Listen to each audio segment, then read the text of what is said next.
Hey, what's up, guys? It's Rico here, CEO of SourceFind Asia, co-host of the Main China podcast, and the host of the SourceFind Asia YouTube channel, sitting across from ChinaMike, the founder of SourceFind Asia. And this is a video cast, so we're going to be talking about, we recently took a trip to Zambia, Southern Africa. If you guys are not aware, that's where I was born before I moved to the States and eventually Canada. So Mike, obviously being my partner, was interested in checking out the country. I've said nice things whenever I go back. So yeah, we're going to be talking about our trip.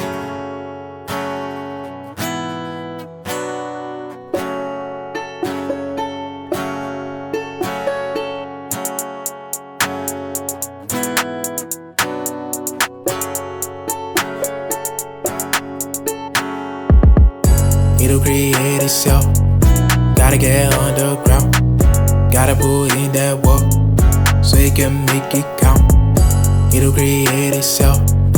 Gotta get underground.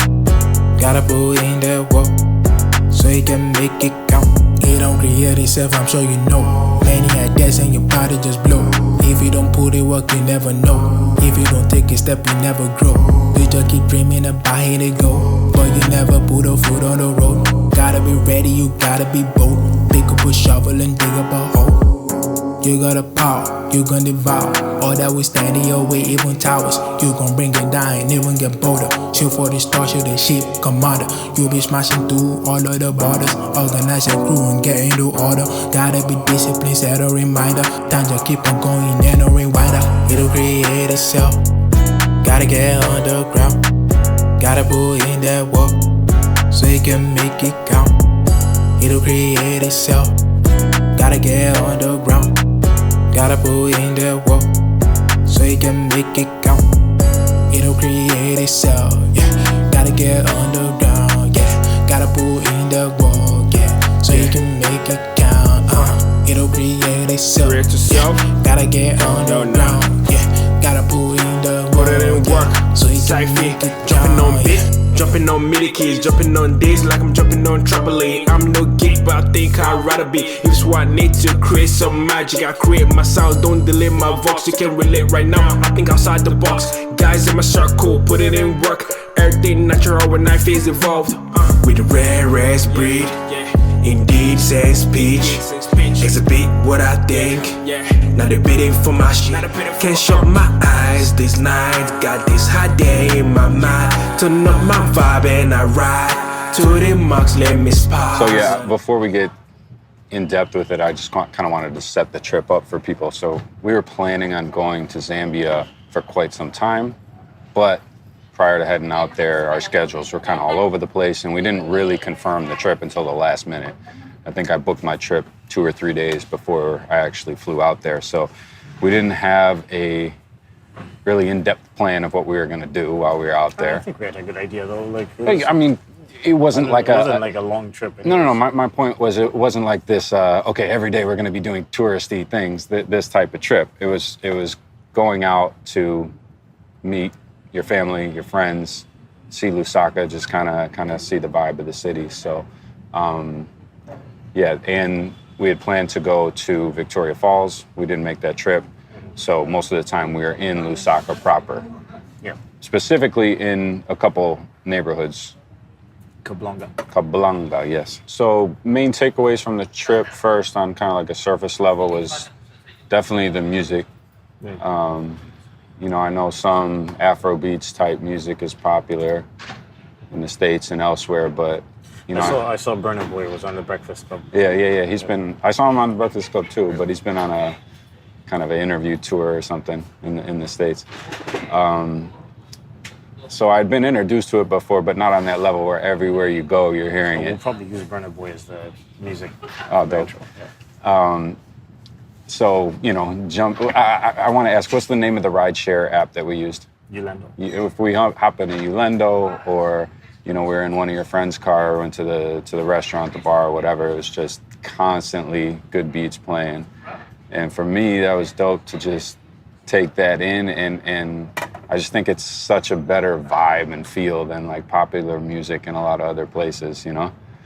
Maybe that's just old me talking, but when I'm back in the States and listening to popular music, some of it's cool, but a lot of it's kind of cringy and hard to listen to. And the Afrobeats was tough. And then when you guys started schooling me on who people were and where they were from in Africa, and I started to research it a little bit, I was, impressed to see how big the following of a lot of these guys already is. Yeah. They're huge in Africa and all over the world, really, except for maybe the States. But like you said, Burna Boy and some of these other guys are starting to get bigger gigs in the States as well. Also, I just think a lot of times some of the guys that are popular in the U.S., like people don't know that they're from Africa. They might assume that they're from the Caribbean. For sure, yeah. And stuff like that, just because. And they it's might also think they're weird now Jamaican because, or something. Yeah, they might think they're Did I ever tell you when I first moved to the U.S., people thought I was from Jamaica? No, because of your accent? Yeah, because I had a heavy Zambian accent at the time. And I was like, no. Because in my mind... Well, then when you told them from Zambia, I imagine most people in the States didn't know where that was. They didn't know where it was. Anything about it. In my mind, because I traveled quite a bit and stuff at that age. So in my mind, like I just assumed that everybody knew about geography, you know what I mean? So I'm like, no. You guys don't know where, I was just like, it was that kind of thing. And I was constantly educating people. But I bet majority of Americans couldn't name 5 countries in Africa. Yeah, that's neither here nor there. Yeah. So going back. So yeah, the music was great. Your best friend, Tien's, who, I got to know real well through the trip, he's actually a manager of music. Yeah. They puts on shows out there, so it was cool getting to talk to him. Yeah, he runs he's a part owner of an events company called Pure Zambia. Mm-hmm. And part of what they do is they put on events. That's how I ended up going to Vic Falls the first weekend that I was... Like, I literally went to Victoria Falls, like, the day after I arrived. Yeah. Barely slept, drove down for 7 hours. Because 2 of his acts had a show, right? Yeah, he had DJ Shots and the other guy that I don't remember right now. Which we should splice in a little bit, because I have video... the clips and stuff like that. Yeah, the Shots played. And I know John Sax, the saxophone dude. Yeah, they had a cool tandem going where the dude was on the tables and the other guy was playing the sax. That was cool. Yeah, so they started doing this. Well, it was Shots' idea. He's like always been a big fan of Deep House, like from way, way, way back. Yeah. And he was just like, he'd never seen Deep House played with like a live band type thing. Mm-hmm. So he will play like a song, and then Sax will like freestyle with John Sax will freestyle with the saxophone. And then I think recently they added like bongos, and I think eventually they want to have like a full band playing over the Deep House music. That's cool. Which I thought was really. But that's what I'm saying is like I definitely because of Tien's and where we were hanging out, but it was just a lot of unique sounds coming from everywhere that I hadn't heard before. So past the music, definitely the food. Yeah. It's a lot of barbecue, like roast meat. Yeah, I think I pushed you there because that's what I like eating. Yeah, okay. Just because the biggest thing I always notice is when you eat like genetically modified food in Zambia is illegal. Yeah, I was just gonna say that. I think your dad told me that when we were out there. Yeah, so it's like you can literally roast a piece of chicken and just put salt and pepper on it, and it will be like one of the best things you've ever tasted in your life, just because the natural flavor of the meat is. Yeah, it was so good, and I don't eat that much meat. Not to say I don't eat meat, but I really don't eat much. And it's definitely a small percentage of my diet. Yeah. But when we were out there, it was a significant part of my diet. And it was, like you said, without the GMO effect, like you really don't have that horrible feeling after you eat it. You know, you actually felt good, like you got nutrients out of it. Yeah, as long as you're not eating like deep fried for stuff, sure. Or massive amounts. You know, we weren't eating tons. But we went to the Granddaddy's, was the outdoor restaurant you took me to, and that was great, man. I really, really enjoyed the food. The more, well, you ate some of the traditional food as well. Yeah. What did you think at your place? In Shiba. At your place, we had some traditional food. That was really good as well. Everything was great. It was really good food. Yeah, so in Shiba, for people that don't know, it's kind of like they bake it from corn meal. And it's kind of like a porridge that they bake into like a patty. Yeah. And then you get a piece of the there's patty, a whole whatever. process to eat it. Yeah, there's a whole thing. It's like you'll see somebody fucking stirring that shit. And then you take a piece of the patty, it's just like a small cake kind of thing, and you take pieces. You're supposed to eat with one hand. your right hand. You keep your left hand clean, and then you dip it in the soup, and like it's mostly stews and stuff, and it'll be like some beef or chicken or whatever, and then vegetables on the side. So you take a piece of the chicken, you take a piece of the vegetables, and then that's how you eat it. So It was good. It was good. You were actually telling me that I don't actually eat that. no, you don't eat it, but you were saying it was an option on the Emirates flight, which you thought was Yeah, crazy. that was it's fast. Yeah, from Dubai to Lusaka, they have shrimp on the menu. That's pretty It's one of cool, the I thought. options. Yeah. All right, so past, the surface level stuff, there's a few things that really stuck out to me. I'll start with, because we're so heavily associated with China, is when you're rolling through Lusaka, it's hard not to see China Yep. everywhere. It definitely confirmed for me, I guess it's not rumors, but confirmed, that China is heavily invested in Africa and, really making a push there. It seemed like every major project that I saw was being operated by a Chinese company. Sorry, one second. Luke, can you do me a favor? Can you give me my glasses? Yep. I feel like I'm just out here squinting. So, the Lusaka airport, Yeah. they're They're building the new one, and Yeah. it's Chinese construction. which company. looked like a big company and had Chinese signs up everywhere. And then the other thing that was, pretty interesting for me is on my way back, I flew Ethiopian Airlines.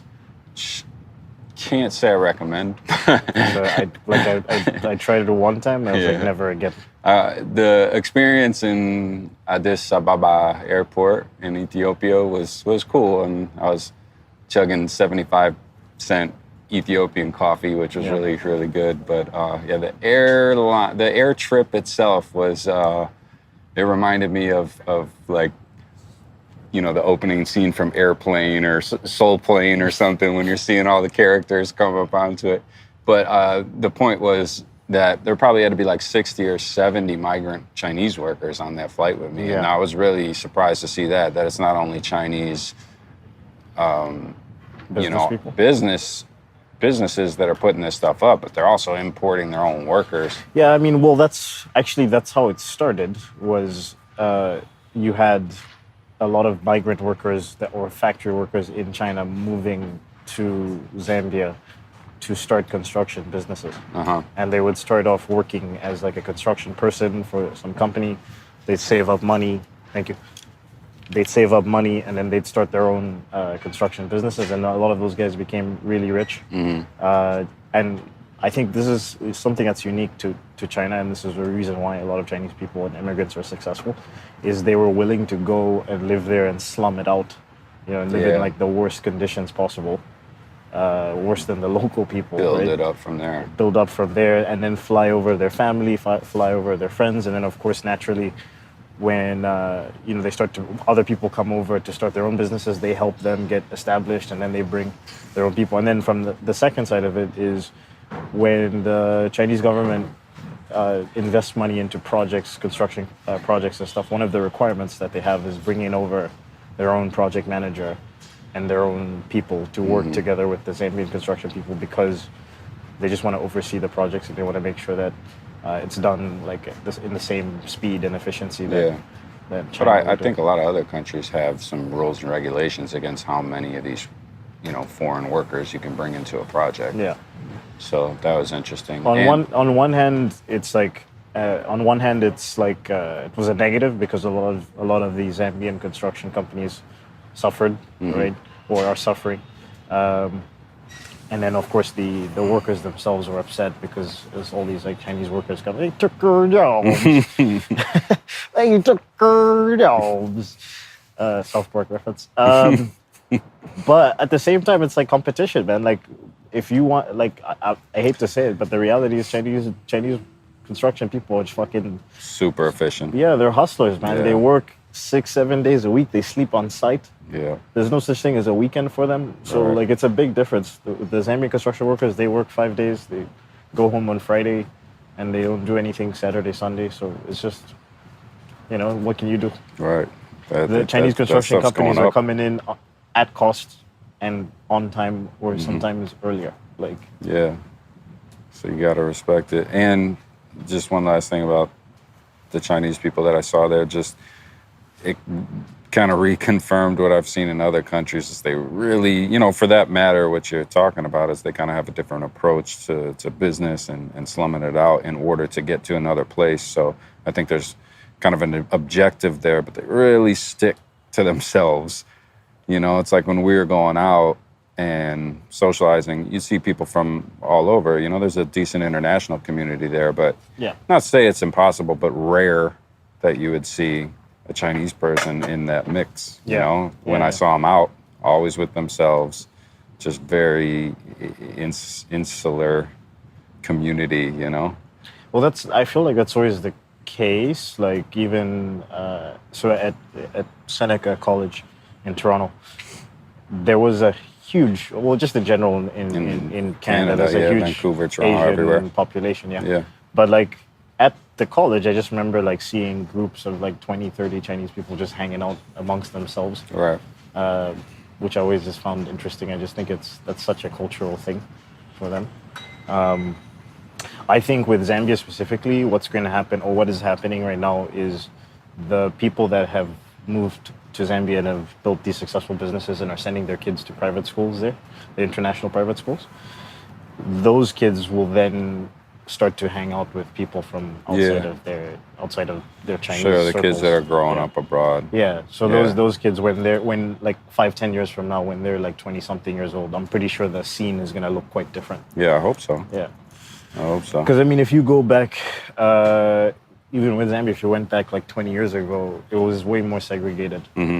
Like, black people would hang out with black people, and the European people would hang out with the European people and stuff like that. Even just like the spots were designed that way, just because of, British rule until 1964. So it's like that generation had to kind of like have kids. Those kids grew up around everybody else. Around other cultures. That's the generation that you're seeing right now. For sure.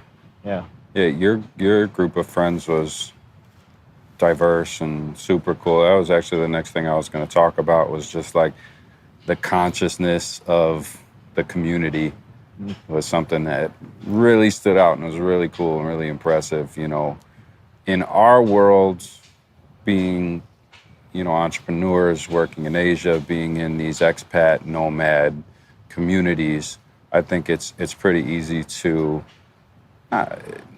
find good conversation, to find people who have a depth of interest and can, get into more interesting type of conversations, basically. And that's something that I don't have too much of China, and definitely not in the States either. So I was really taken back by that, just getting into like a Ulendo, for example, and just having a really intricate, cool conversation with this driver, and he asked me why I'm there, what's going on. Okay, I came from China. I was just in China. I did this exchange program where I was out there. I'm, driving this car, trying to get through school. Not to say that doesn't happen in the States or other places as well, but I just was really impressed with, how diverse the culture, or at least the affluent culture there was. I remember you had a conversation at the bank that kind of just stuck out to me. It was just Oh, yeah. The dude, I think people can smell that I'm different. Like, it's just... That you're not a local, you're not a true local. Yeah, whenever I walk around, they just look at me like, well, okay. Yeah. And then, of course, once I open my mouth and then the accent, it's like, well, okay, where's this guy from? But that dude, for some reason, just knew I was from China. Like, he knew that I was somewhat China adjacent. Yeah, some type of China Something swag. about China. And I was like, dude, how did you... Right, yeah, How did you pick that out? So that's why I brought up that specific conversation, because I felt like I got that a lot throughout my, 8 to 10 days there. It's just really cool experience from that perspective. And, like I said, I know that maybe we were traveling in a little bit more affluent circles, but that definitely stuck out to me. And then, of course, one of the biggest takeaways, and one of the, I had a great time hanging out with your friends. They're a really interesting group, younger than me, but grew up all over the world. You know, they spent time like yourself, growing up in different parts of the world, traveling a lot. So again, those conversations are cool. But I have to say, like, a big part of my experience in Zambia was meeting your dad. Mr. Ngoma is definitely a character, and he you know, just he's this guy who commands respect. And it was interesting to see, because we were hanging out at your house and your friends came over, like how your friends respond to him, you know? Yeah, but I started disrespecting him. I tell him he's a toothless lion. You tell him what? I told him he's a toothless lion. Why? He's a toothless lion. He's done, man. It's over. Yeah, he's over the hill. He's just out there roaring without any real threat. You know, he's got no teeth. But He used to have teeth. You could tell that, you know, he's just one of those dudes, man, you know? Just the atmosphere, we're hanging out, smoking shisha, having drinks, grilling out, and, you know, when your pops walks in the back, everybody kind of stands at attention and jumps up. Oh, hey, mister, how are you? How are you? And even like when we were having that barbecue, it was such a thing that only my dad would do. Is like he came out just to be acknowledged. Yeah. You know, he didn't come it's like, to hey, say, I'm here. Yeah, he didn't come to say hi to people. He just came out just so people would be like, hi, oh. Yeah. I was like, he just wanted to feel like, yeah, this is my house. Mm-hmm. Give me some respect. But he was, you know, other than, there's a few people, but I had some of the most conversations with your dad. You know, me and him were at lunch a couple times, and he drove me to the airport. So he's got a great story. You know, I think you can do a whole podcast with him. I want to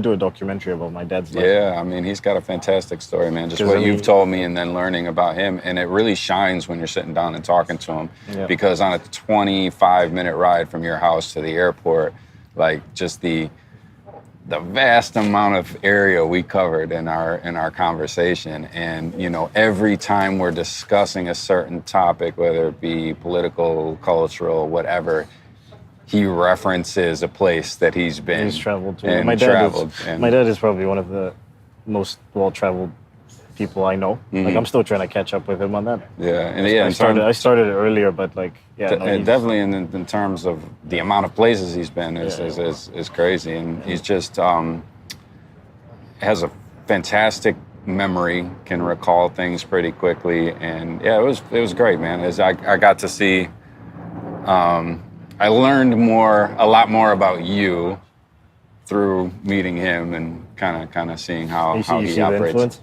Most definitely. But I also, you know, got a deeper look into your family dynamic and everything, so I kind of understood where, you know, how things were working. So we won't get deep into that, but that was cool, man. I just had a big shout out to Rico's pops because just to give a summary of my dad.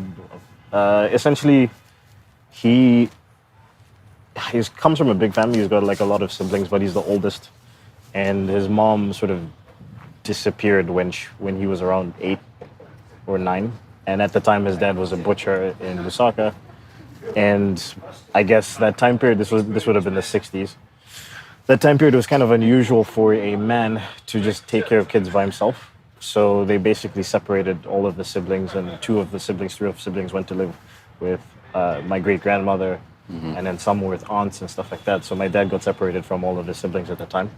And then he ended up in the village in Chipata, and then sort of like grew up there, went to high school there, started working immediately after high school, started paying for his younger siblings, like giving them money for, you know, food and clothing and all that stuff. So he basically took on responsibility as like a father when he was like 19 or something.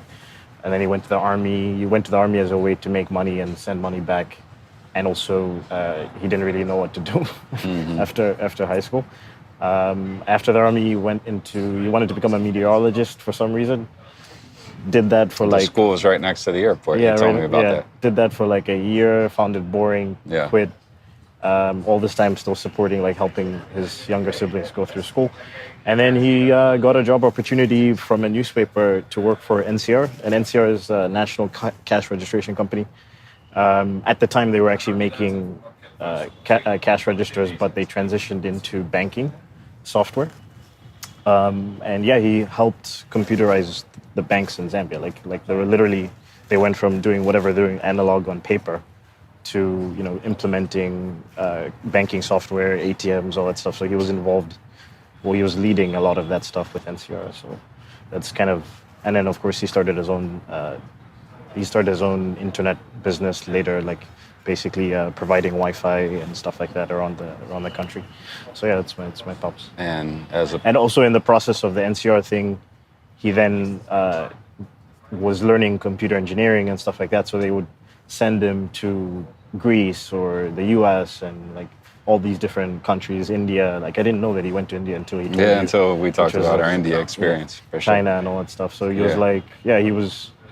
And he was learning code when you had like a long roll of paper and you'd have to go through each individual line of code to check that it's been done correctly. Mm-hmm. So you'd have like a fucking 20-foot long piece of paper and you're just going through all that stuff. Like that was the old school computer programming stuff. So he as a parent, this is I was kind of on the same wavelength as him, but it was I liked the way he presented it, and we were talking about how he decided to raise you guys, and he said, I always had this vision in mind of my kids being, how did he say, global citizens? Yeah.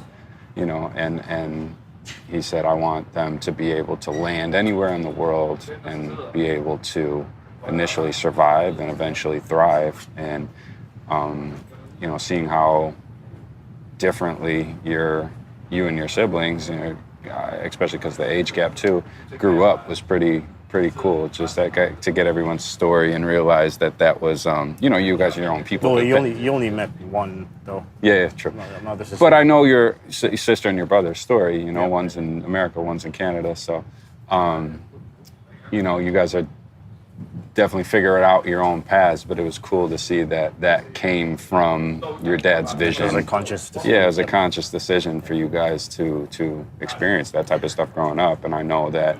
For me, that's just what I'm so passionate about for my own kid. So that was cool. When we moved to the States, a lot of people were questioning why, because my dad was running a successful business. My mom also had a successful business, so it was just like, what's the point? Right. You guys are doing well in Zambia. Yeah, my dad, whatever, he had his vision. Mm-hmm. One other thing I was going to discuss that I really loved, and maybe you have a different idea, or it's just because Zambia and Lusaka is still developing.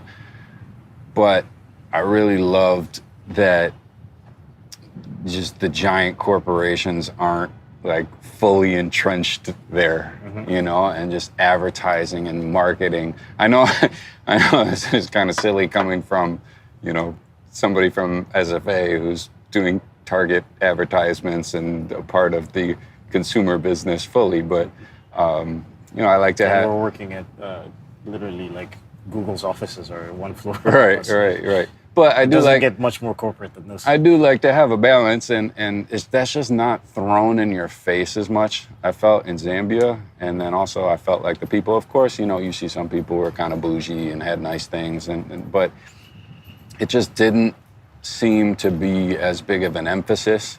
It's not quite as much in your face all the time with. What do you mean, the consumer culture? Consumer culture, and in my opinion, a lot of that comes from just constant bombardment of advertisements and like, this is what is beautiful, this is what you should have, you're not shit unless you have this type of thing. You don't feel that in Zambia as much. And in the conversations I was having with people, that's why I was so taken back by like the consciousness of the community and how many cool conversations I was having, because if I'm, not with everybody, of course, but if I'm in America or in China, I don't get those. And I think a lot of it is because so much of the emphasis is on this consumer culture all the time. I mean, how many times in China, and you don't speak Chinese, but I'm sure you've seen it and know it, how many times in China do you hear somebody... How dare you, sir? Huh? How dare you, sir? Oh, your Chinese is great. How many times do you hear people talking about how much stuff costs? Yep. That is the one thing, if I'm walking through the metro or I'm sitting at a restaurant, all the time. We're talking about how much cars cost, how much this apartment costs, how much this costs. And it's cool. Sometimes you have to figure out expenses and try to aim for things. I'm not saying that's terrible, but like when that is all the time what we're talking about in so much of the conversation, I think that kind of sucks, you know? And then on the American side, a lot of it is just keeping up with your schedule and your regular maintenance of your life. And, you know, you go to work and you come back and it's kind of like systemized in that matter. There's not, as a whole, as much time to reflect on other things and kind of work on passion projects and talk about what interests you, you know, what sparks your feelings and emotions. And I feel like I was getting that in Zambia. And possibly a big reason for that was because it's not fully corporate and there's not these ads and marketing campaigns in your face every fucking second of the day. I don't know. I think if you're talking about China specifically, I think culturally China is just like that. Like I remember one of the biggest things that struck me when I arrived in China was just how blunt people were with asking about things like that. Like how much did you pay for that? Yeah. How much do you make? How much you know? yeah, I don't even know you, like, man. Shit, man. Fuck off. Christ. Like, it's like a couple grand, I guess. How much do you make? I was like, I mean, can you buy me coffee for Yeah. yeah, so that struck me as a big thing in China, is just like how blunt people are about comparing, you know, finances and stuff. I'm not sure what that stems from. I think maybe that's just Chinese culture in some sense. I also think in terms of the consumer stuff, because the place has developed so rapidly, I don't think people are educated as to how this marketing stuff affects them, right? So it's just a matter of time, basically. Yeah, they're just following it. And it's also just, I mean, if you think about Chinese culture in general, like they're trained to follow instructions, right? Yeah. Like from You're education. still talking about China. I thought you had moved over to Zambia. No. Okay. Like they're trained to follow instructions just because of how they grow up, right? So like it's very normal that they would then just jump into this consumer culture without really taking a step back to analyze it. With Zambia, I mean, I think I would like to say, I mean, I don't really have that many friends, but like Tienz is my in-word to those people that we were hanging out with. That's also like a kind of curated group of people, you know? There's definitely a lot of people that I've sat down with and they're just talking about like the latest shit that they bought, traveling to this place and buying this and buying that. There's a definite consumer culture in the sense of like competing with each other. There's people that will buy a, you know, expensive Mercedes but live in a shitty house. Yeah, all right. So that they can look like this when they're, you know, outside. That's such a big thing. Like there's people that have borrowed money just to build a crazy house that they couldn't afford. Like that is a very common thing that happens that side. And then I mean I just remember like some of the kids that I went to school with, I would sit down with them and it's like I haven't seen this person in 5 years or whatever, and it's like they start talking to me about what the they latest got. shit that his dad paid for, not him. Yeah. He's like, yeah, my dad just bought me a Maserati. I was in Dubai last week. I was like, I was like, okay, but what are you doing? So maybe like, things haven't fully developed, and I was getting, you know, yeah, it's just I mean maybe the from I think people so. that you're cool with. I think it's a curated because I'll hang out with some of those people. And I'll just be like, Tienz, I never want to hang out with this person again. Can't do it. I was like, I don't want to be around this kind of energy. Right. And then, but just definitely from the advertising standpoint, it's not as crazy. I think because of the way people use their phones and stuff like that, like people are they're more like, more in terms of the social media stuff, I don't think the companies have started to like do social media advertising in the same way that it's done in the States and the same way that it's done in China. So it's not like really in your face. The advertising is more on TV. Got it. And like if me Traditional and you, type. we don't really watch TV, so it's like you're not going to see that. Yeah. But if you watch TV, it's like advert after advert after advert like that. And then Got it. obviously billboards around the city. But yeah. It's just a matter of time though. Yeah, I think that was pretty much my main takeaways from the trip. I think there's a little bit also there definitely is a misrepresentation of what Africa is, especially in Western cultures. You know, coming from Hollywood movies or what people who've never been there consider and think of when they think of Africa. But again, I was only in one specific area. But also, what was Sam's sister's name? Simple. Sipho. She had spent some time in America, and I talked to her about it, and I remember her kind of having a chip on her shoulder about the Oh, experience. she's on some like. Super proud type stuff. Yeah, I mean, I had some weird conversations with her the last time. I was just like, man, you are angry. Yeah, okay. So maybe that was just, You were from so coming from one angry. person's perspective. But even everybody else, which was, I greatly appreciated it, but everybody was really conscious of, how you doing, Mike? Like, everything okay? What do you think of Zambia, you know? And I think people are genuinely curious, but I think they wanted to make sure that I was having a positive view of what was going on around me. When I greatly appreciated it, but I didn't feel like it was necessary, you know? Yeah. Like, I'm hanging out in your guys' dojo. Like, I'm the grateful one. I need to make sure that you guys are It was not. also an unusual set of events that happened when you Yeah. arrived. It's just, I was like, this is not. Some shit went down out of me and Rico's control. It had nothing to do with us. It was just a wild situation. So, but it was a great experience, man. I loved it. Everybody that I met was cool. I'm super excited to go back. Can't wait to go to Livingston and see the falls, and hopefully venture out to see more spots for sure. Yeah, that's it. What about business climate? Oh, yeah, most definitely. I mean, just the fact that a lot of the things aren't, I mean, there's just a lot of opportunity, There's a lot of construction, Chinese and Zambian Yeah, literally construction. the whole City. the whole city. All the roads are under construction when we were there, building up, creating better infrastructure.